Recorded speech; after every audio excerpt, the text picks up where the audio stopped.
Towards the end of college, I finally started picking up musical instruments willingly and playing them, like guitar and bass. It just kind of grew from there. After graduation, I got involved with a more serious band called WAG. Uh, Serious in terms of, we ended up playing about 50 different clubs around Chicago over a 2-year period.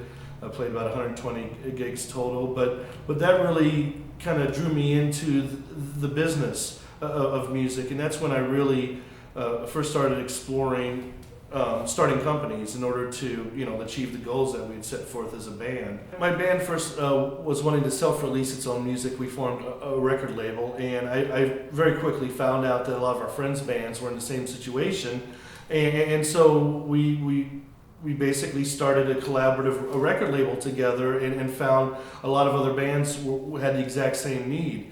And so in the early 90s in Chicago, over about a year or two period, I started and launched 3 different cooperative record labels in Chicago that consisted of a total of about 24 different bands.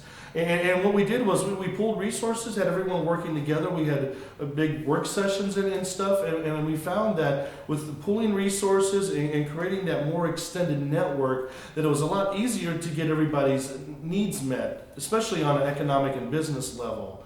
And so they just really grew from there. A lot of the bands that I worked with went on to get signed to major labels, and I found a very effective model, especially for launching smaller projects, smaller business ideas in a very kind of organic, grassroots sort of way.